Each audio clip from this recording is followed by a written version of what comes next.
자, 오늘 말씀입니다. 욥기서인데 우리가 이제 새해부터 시작해서 구약 성경을 쭉 차례대로 다 말씀을 묵상했습니다. 오늘 구약의 마지막 시간입니다. 역사서 다 끝나고 욥기서 함으로써 구약이 다 끝나고 다음 주부터는 신약 성경으로 들어가도록 하겠습니다. 여전히 이 진도를 따라서 말씀을 잘 읽고 계시죠? 예, 아멘 하고 계십니다. 예. 자, 오늘 마지막 욥기 구약 마지막 말씀입니다. 욥기 오늘 말씀 중에서 35장 말씀 함께 말씀을 생각합니다. 자, 우리가 지난주에 욥이 받았던 그 고난 앞에서 이 고난에 임하는 자세에 대해서 두 가지 생각을 했습니다. 고난이 임할 때에 우리가 어떤 자세로 임해야 될 것인가. 첫째는 우리의 고난을 있는 그대로 하나님 앞에 다 솔직하게 토로하자. 그것이었고, 두 번째는 우리가 그러면서도 동시에 하나님을 원망하거나 불평하지 말고 하나님의 주권을 인정하자. 그런 말씀을 드렸습니다.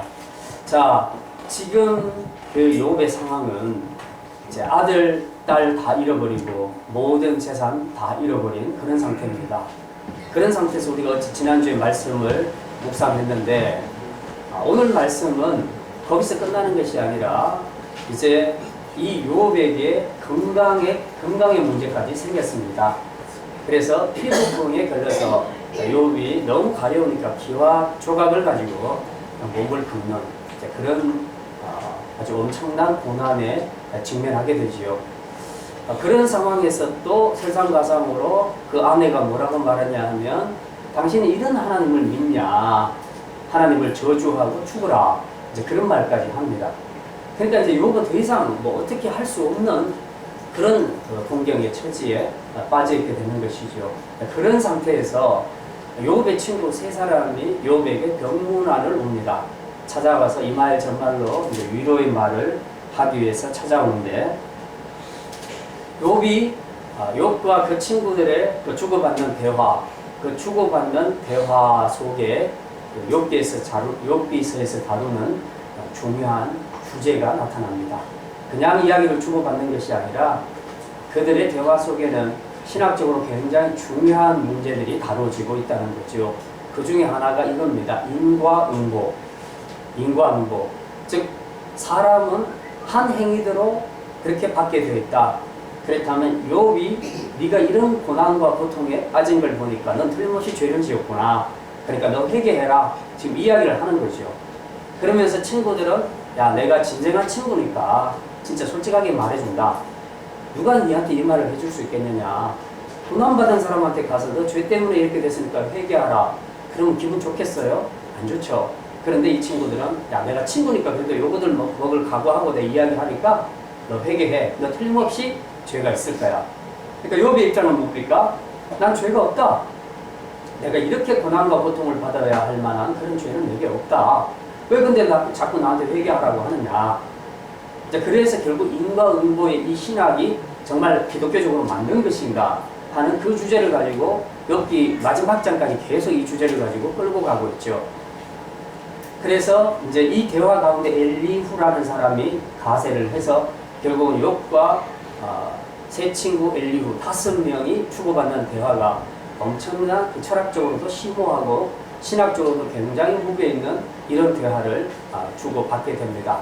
자, 이제 이런 대화를 주고받는 것이 계속 진행되는 것이 아니라 이제 한 번, 1라운드 한 번 논쟁 벌이고 좀 쉬었다가 그 다음에 2라운드 전쟁을 하고 그 다음에 쉬었다가 다시 3라운드 그렇게 논쟁을 해서 3라운드까지 엄청난 설전을 펼치게 되지요. 자, 오늘 본문의 내용은 마지막 3라운드에 들어가는 이야기입니다. 역시 문제는 지금 악에 대한, 이 지상에 존재하는 악에 대해서 하나님은 도대체 어떻게 하시려고 이 악을 허용하고 계시는가 하는 그 부분에 관한 이야기를 하고 있습니다. 35장 5절에 보면 이렇게 기록을 하고 있습니다. 자, 우리 같이 한번 읽겠습니다. 그대는 하늘을 우러러보라. 그대보다 높이 뜬 구름을 바라보라. 자, 지금 이 말을 하고 있는 사람은 엘리후라는 사람인데요. 욥이 도대체 무슨 말을 했는데 엘리후가 지금 이 말을 하고 있는가? 욥은 지금 한마디로 자기는 억울하다는 거죠. 나 이렇게까지 고난당할 만큼 죄 지은 거 없다. 하나님 너무 섭섭하다. 너희들은 자꾸 회개하라고 하는데 그렇다면 진짜 그런 하나님이라면 나 하나님하고 한번 마주보고 이야기하고 싶다. 맨투맨으로 하나님하고 이야기하면서 하나님은 진짜 나를 어떻게 생각하시는지 그걸 한번 이야기하고 싶다. 이제 그렇게 이야기합니다. 그러면서 계속 논쟁을 진행하는 가운데 서서히 그 욥에 대해서 존재하고 있는 잠재적인 죄성들이 나타나기를 시작합니다. 이제 우리는 욥기서 읽을 때 항상 기억해야 될 것은 사실 저도 그랬지만은 여러분 욥기서를 읽어보면 이 말이 무슨 말인지도 잘 모르겠다는 그런 말도 있고요. 그리고 욥의 친구들이 한 말이 맞는 것 같다는 생각도 많이 듭니다. 이제 그런데 한참 있다가 보면 나중에 욥이 또 회개를 하거든요.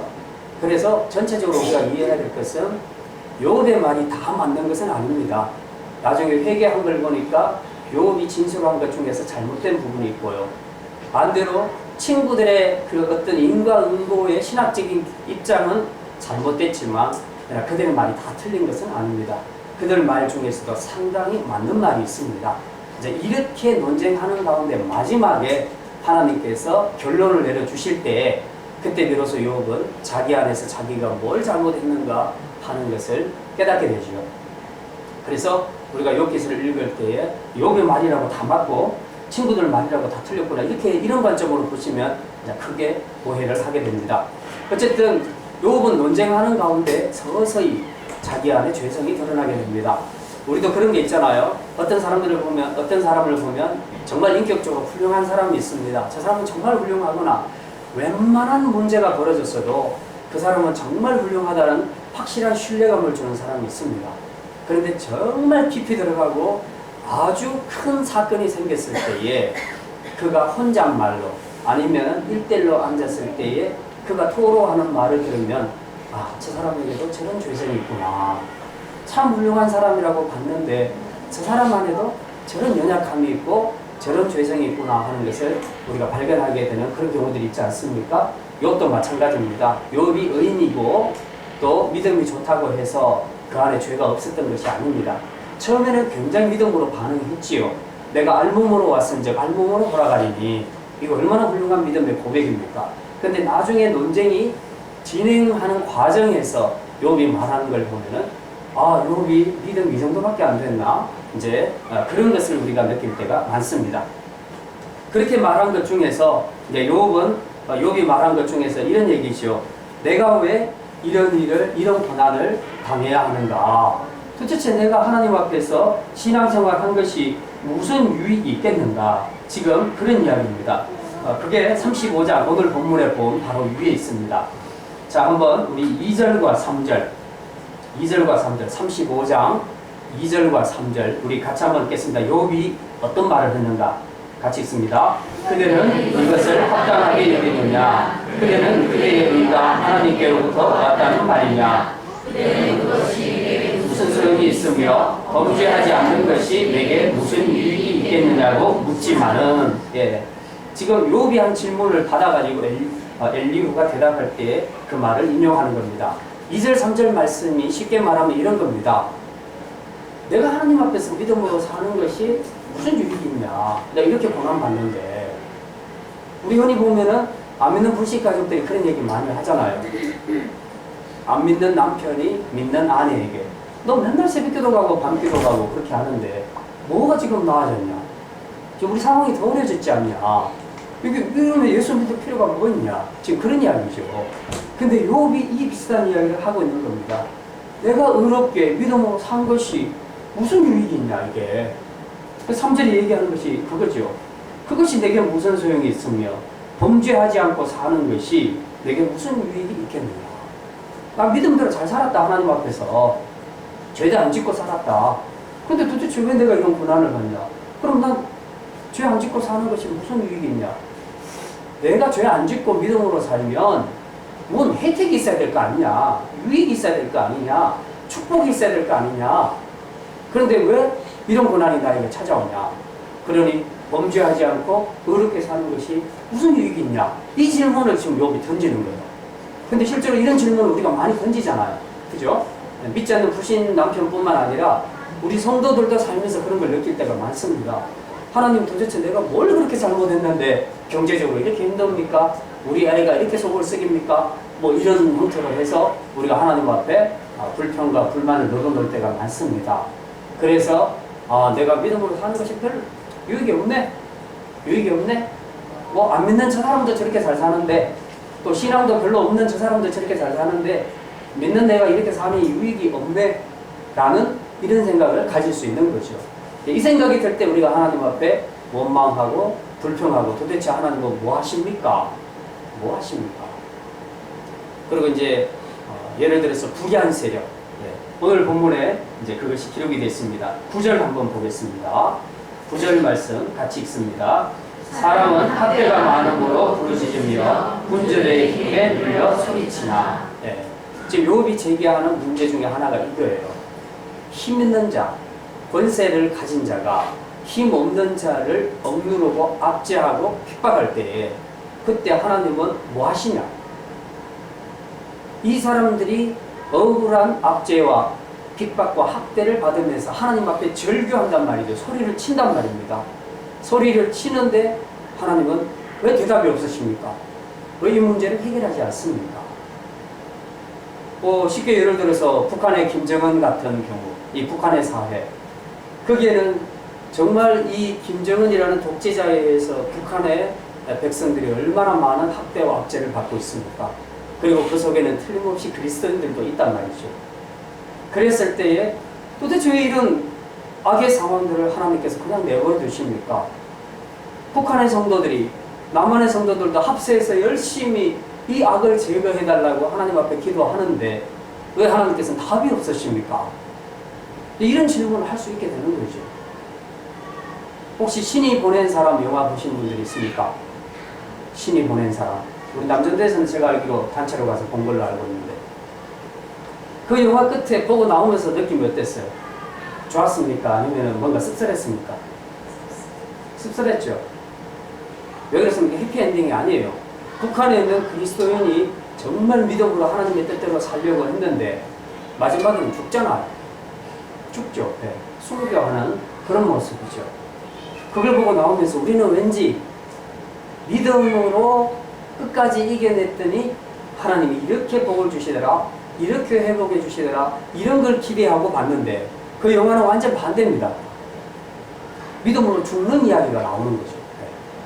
그래서 왠지 뭔가 속상하고 뭔가 찝찝하고 은혜를 받았다는 생각보다는 왠지 그 어떤 마음의 좌절감, 실패감, 그 절망감.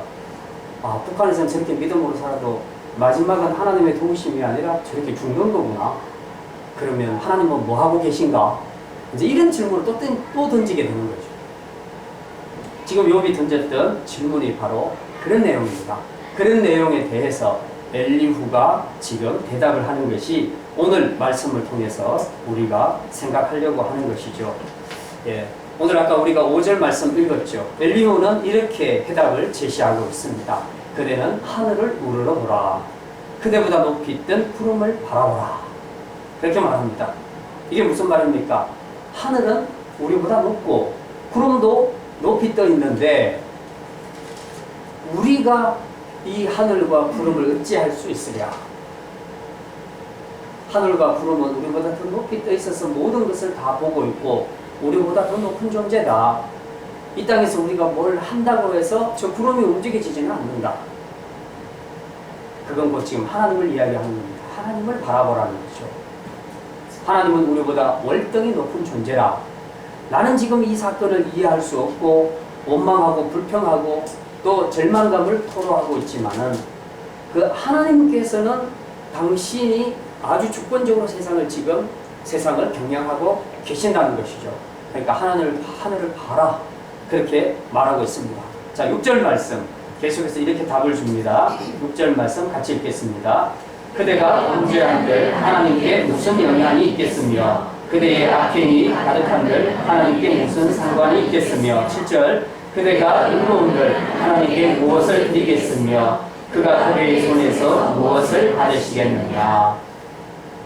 쉽게 말하면 이런 겁니다. 네가 범죄해도 그게 하나님 앞에 영향을 안 준다. 네가 의로운 행동을 해도 하나님 앞에 영향을 안 준다. 하나님은 의연하게 당신의 뜻을 따라서 역사를 주관하고 계신다. 우리는 뭔가 의롭다고 자기가 의롭게 행동했다고 생각하는 순간 뭔가 보상받으려고 하는 생각이 있습니다. 사람에게도 보상받고 하나님에게도 보상받고 싶어하는 그런 마음들이 있습니다. 하나님 나 이만큼 했으니까 하나님 나에게 복을 주셔야 되지 않겠습니까? 이제 이런 얘기죠. 그런데 오늘 엘리야는 분명히 대답합니다. 욥아, 너 그런 생각하지 마라. 그거는 하나님 위에 네가 서는 거다. 하나님 우리하고 거래하시는 분이 아니다. 네가 아무리 의롭게 행동해도 그것 때문에 하나님 앞에 상 받을 수는 없다. 그러나 하나님은 알아서 상 주실 것이다. 그러니까 주고 안 주고는 하나님께 달렸다. 내가 이거 했으니 달라. 안 주니까 하나님 기분 나쁘다. 이렇게 말해서는 안 된다. 그건 네가 하나님을 조정하는 것이 되는 것이다. 하나님은 너에게 조종당하시는 분 아니고 너하고 거래하시는 분도 아니다. 하나님은 당신의 뜻을 따라 세상을 다스리시는데 네가 잘했을 때에 하나님께서는 하나님의 뜻을 따라 너에게 상을 주시는데 때로는 네가 예상할 수 없는 예상을 뛰어넘는 엄청난 축복도 주실 수 있다. 그러나 때로는 네가 상을 기대해도 하나님께서 상을 안 주실 수도 있다. 그건 하나님의 주권에 달려있다. 그럼 왜 하나님께서 상을 안 주시는가? 하나님이 주시는 타임을 하나님께서 생각하고 계신다. 꼭 너는 지금 받아야 되겠다고 생각하지만 하나님은 이후에 더 좋은 것으로 준비하고 계시면 타이밍이 달라질 수 있다. 그래서 지금의 입장에서 네 입장에서는 왜 하나님이 안 주시냐고 나는 이렇게 했는데 왜 하나님이 안 주시냐고 섭섭해하는 말을 하지 마라. 엘리후가 하는 말은 지금 핵심은 바로 그거죠. 하나님의 역사는 사람에 의해서 좌우되지 않는다. 만약에 사람에 의해서 좌우된다면 이것이야말로 율법주의고 이것이야말로 기복주의다. 하나님은 하나님의 뜻대로 세상을 주관하시는 분이시다. 그래서 흔히 그런 말을 하죠. 똥개는 짖어도 기차는 달린다. 네. 똥개가 짖는다고 기차가 가다 깜짝 놀라서 서고 그런 일은 없단 말입니다. 기차는 의연히 달립니다. 그냥 똥개는 짖든지 말든지 그냥 냅두는 거죠. 네. 우리가 하나님과의 관계에서 내가 막 하나님 앞에 막 소리치고 막 어쩌고 막 왜 이러냐고 이런다고 해서 문제가 해결되는 문제가 아니라는 겁니다. 하나님은 우리에게 바라시는 것은 내가 어떤 형태로 세상을 주관하든지 너는 나의 선하심을 믿어라. 그리고 타이밍은 내가 정한다. 이 타이밍이 아니더라도 너는 믿음으로 받아라. 그러면 이 고난이 너에게 엄청난 축복이 될 수도 있다. 하나님이 고난에 대해서 해석하시는 것은 바로 그런 말씀이라는 것입니다. 자, 그래서 이제 9절 말씀을 통해서 아까 우리 읽었지요. 사람은 학대가 많음으로 부르짖으며 군주들의 힘에 눌려 소리치나. 이런 악에 대해서 엘리후의 반박은 이겁니다. 10절 같이 읽습니다. 나를 지으신 하나님은 어디 계시냐고 하며 밤에 노래를 주시는 자가 어디 계시냐고 말하는 자가 없구나. 네. 지금 엘리후가 욥에게 충고하는 말은 뭡니까? 사람들은 이렇게 압제가 일어나고 불의를 당할 때에 하나님을 찾으라는 거죠. 나를 지으신 하나님 어디 계십니까? 하나님. 이렇게 찾으라는 거죠. 또 밤에 노래를 주시는 자. 이 밤이라는 것, 밤에 노래를 한다는 것은요. 남들 다 잘 때 그때 피아노 치면서 우아하게 노래 부르라는 뜻이 아니고요. 이 밤은 고난의 시간, 역경의 시간을 이야기합니다. 이 고난의 때에 노래를 부를 수 있겠는가? 고난의 때 노래를 부를 수 있겠는가? 못 부르죠, 우리는. 사람이 노래는 기분 좋을 때 부르잖아요. 그런데 내가 고난 속에 처해 있는데 내가 어떻게 노래를 할 수 있겠는가? 근데 오늘 본문에 보니까 밤에 노래를 주시는 분이 계신다는 거죠. 그분이 누굽니까? 하나님이시라는 거죠. 밤에 노래를 주시는 자, 즉 고난 속에서도 노래하도록 하시는 분이 계시는데 그 하나님을 찾으라는 겁니다. 나를 지으신 하나님, 그리고 밤에 노래를 주시는 그 하나님을 찾으라는 거죠. 그런데 사람들이 찾는다 안 찾는다? 10절에 보니까 끝에 어디 계시느냐고 말하는 자가 없구나. 그렇죠? 예. 이게 이제 우리가 제일 문제입니다. 우리 성도들이 고난을 받을 때에 하나님을 끝까지 신뢰하고 하나님을 찾아야 됩니다. 나를 지으신 하나님, 나를 책임져 주십시오. 이 모든 세상을 주관하시는 하나님, 내가 이 고난의 밤에 처해 있는데 이 밤에 나에게 노래를 주십시오. 그래서 그 노래를 주시는 하나님을 찾으라는 거예요. 근데 사람들이 안 찾는다는 거예요. 안 찾는다는 거예요. 그냥 슬퍼하고 좌절하면서 이불 찢고 옷 찢고 유리 깨고 그냥 박살내고 술 먹고 그냥 다 깨버리고 이런 식으로 다 풀어버린다는 거죠. 아니면 시름시름 앓고 누워서 이제 완전히 그냥 절반 이상 기절한 상태로 그렇게 넋을 잃어버린다지. 이런 식으로 반응한다는 겁니다. 그러지 말라는 거죠. 엘리후가 말하는 것은 너희가 정말 고난의 밤을 지날 때에 그때 너희는 노래할 수 없지만 너희로 하여금 노래하게 하시는 분이 계신다. 바로 그 하나님을 찾으라는 거예요. 노래를 주시는 하나님을 찾으라는 거예요. 그래서 그 하나님을 찾으면 이 고난을 이겨낼 수 있다는 겁니다. 엘리후가 욥에게 지금 충고하고 있는 말이 바로 그 말이라는 거죠. 너는 이제 이 밤이 왔다고 해서 이것을 하나님 앞에 놓고 왜 나에게 밤을 주시냐, 계속해서 낮을 주지 않고 왜 나에게 이 밤을 주시냐고 그렇게 원망하고 불평하지 말고 하나님께서 이 밤에 노래할 수 있도록 해주신다는 그 믿음을 가지고 그분을 구해라. 그러면 그분이 너에게 노래를 주실 것이다. 그러면 고난 속에서도 너는 노래를 할 수 있을 것이다. 그렇게 말씀하고 있습니다. 고난이나 고통은 누구도 좋아하는 사람은 아무도 없습니다.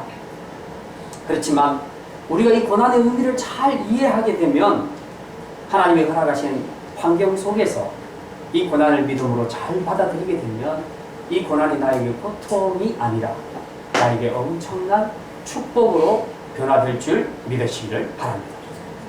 종종 보면 정말 상황이나 환경 자체가 굉장히 고난이고 고통인 그런 사람들도 있습니다. 태어날 때부터 아니면 어릴 때 성장 과정에서 한 부모 밑에서 자란달지 아니면 부모가 없이 자란달지 아니면 부모가 있어도 경제적으로 굉장히 어렵게 살아간달지 그냥 환경적으로 굉장히 고난과 고통의 상황 아닙니까? 이제 이런 상황에 있을 때에 어린 시절에 굉장히 그것 때문에 상처를 많이 받을 수가 있고 이 고난을 내 안에서 소화를 못 시킬 때는 그게 전부 누군가를 향한 원망과 불평으로 나타날 수밖에 없습니다. 그래서 부모에게 원망하든지 아니면 자기가 믿고 있는 그 하나님에 대해서 원망하거나 불평할 수 있게 되죠. 이게 정말 하나님 불공평합니다. 어떻게 이럴 수 있습니까? 내가 뭘 잘못한 것도 아닌데 그냥 이 집안에서 태어나서 내가 왜 이렇게 고통스러운 삶을 살아야 됩니까? 충분히 우리가 그런 반론을 제시할 수가 있죠. 그렇지만 그 고난의 시절 뒤에 하나님께서는 그에게 엄청난 축복을 주신다는 것입니다. 지금은 그것이 나에게 고통이지만 이것을 뚫고 나가게 되면 이제 이후에는 이 고통이 나를 독립적으로 세우고 힘있게 세우고 그리고 더 크고 더 스케일이 큰 멋있는 사람으로 나를 만들어 갈 수도 있다는 사실입니다.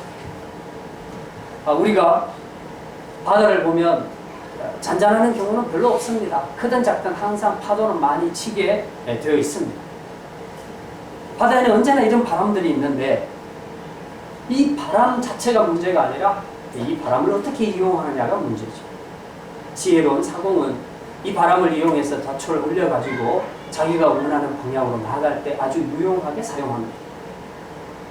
그러나 이 바람을 바르게 사용하지 못하게 되면 그 바람 때문에 배가 뒤집어지고 죽을 수도 있고 아니면 다른 방향으로 갈 수도 있는 것입니다. 바람이라는 고난 자체가 문제가 아니고 이 고난을 어떻게 맞아들이느냐, 이 고난을 어떻게 이용하느냐에 따라서 그 사람은 축복된 길로 나아갈 수도 있고 더 어려운 길로 나아갈 수도 있다는 사실입니다. 그래서 우리가 이 고난을 생각할 때 항상 나는 어떤 입장에서 이 고난을 받아들이는가. 오늘 밤에 노래를 주시는 자 그런 말씀으로 말씀을 드렸는데 과연 우리는 밤에 노래할 수 있겠는가? 고난의 때에 하나님 앞에 감사하며 찬양할 수 있겠는가? 지금 내 자식 문제로, 지금 경제적인 문제로, 혹은 건강 문제로, 혹은 대인관계 문제로 내가 지금 불면의 밤을 이루고 있는데 이 밤에 내가 하나님 앞에 이 고난의 때에 노래할 수 있겠는가? 이게 정말 어려운 일이지 않겠습니까? 그럼에도 불구하고 우리는 이 고난이 하나님께로부터 온 것이라는 분명한 확신을 가질 때에는, 그리고 그 고난을 주신 하나님이 선하신 하나님이시며 그분이 자기 백성을 위하여 더 좋은 것 그리고 더 최상의 선물을 준비하고 계신다는 그 분명한 사실을 우리가 신뢰한다면, 우리는 이 고난을 더 나를 축복된 인생으로 만들어가는 미끄럼으로 생각하고 우리가 그것을 이겨낼 수 있다는 사실입니다. 그래서 어떤 사람은 고난의 밤에 목을 놓아 울기도 하고 통곡하기도 하지만, 어떤 사람은 고난의 밤에 하나님을 찬양하고 노래하기도 한다는 사실입니다. 결국은 고난을 어떻게 이해하는가에 달려있다는 것이죠. 이제 말씀을 마칩니다. 고난의 밤에 찬송하고 노래하는 것은 사람의 마음에 실제적으로 감성적인 힘을 북돋아 주기도 하고, 또 하나님은 믿음으로 찬양하는 자에게 실제로 힘과 용기를 주십니다. 노래는 그냥 노래가 아닙니다. 성가대원들이나 또 우리 청소년부, 청년부에서 이렇게 연주단이 노래하고 연주하는 것, 그 그냥 연주, 노래가 아니에요. 거기에 여러분의 믿음이 실릴 때에 하나님께서는 바로 그 믿음의 노래 안에 여러분의 마음과 상처난 아픔을 회복해 해주시는 힘과 용기와 모든 에너지를 주실 줄 믿습니다. 그냥 노래 부르는 거하고 믿음으로 노래 부르는 거하고는 분명히 다르다는 것입니다. 그래서 제가 우리 청소년부에게 항상 그런 얘기를 합니다. 그냥 마이크 들고 노래만 부르지 마라. 멋있게 부르려고 하는 것이 아니라 정말 하나님 앞에 믿음으로 불러라. 감사함으로 찬양해라. 기쁨으로 노래해라. 그 영광을 노래해라. 그렇다면 그 믿음의 찬양 안에 하나님께서 엄청난 은혜와 축복과 능력을 부어주신다는 겁니다. 성가대원이든 아니든 우리가 찬양할 때마다 이 믿음으로 하나님 앞에 찬양을 한다면, 여러분이 고난 가운데 고난의 밤에 부르는 그 노래가 그냥 슬퍼하며 탄식하며 타령을 하는 그런 것이 아니라, 그 믿음의 노래 안에 하나님이 여러분의 상처를 회복해 주시고 여러분의 결핍 가운데 하나님이 채워주시는 풍성한 은혜가 넘쳐날 줄 믿습니다. 그래서 우리가 믿음으로 밤이라 할지라도 하나님 앞에 믿음으로 노래할 수 있는 사람이 되기를 원합니다. 기차가 터널 속에 들어갔다고 해서 우리가 눈을 감아버릴 필요는 없습니다. 그것 때문에 절망하고 좌절할 필요는 없습니다. 세상에 영원한 터널은 없습니다. 터널은 언젠가는 끝나게 되겠습니다. 그리고 그 후에는 반드시 밝은 빛이 기다리고 있을 겁니다. 여러분이 지금 어두운 터널을 지나가는 그런 상황이라 할지라도 이제 머지않아 하나님이 예비하신 그 광명, 빛이 있다는 것을 여러분이 믿으시고, 이 터널 속에서도 그 빛을 바라보면서 그 선한 하나님의 선한 역사를 기대하면서 노래할 수 있는 그런 믿음의 성도들이 다 되시기를 주님의 이름으로 축원합니다.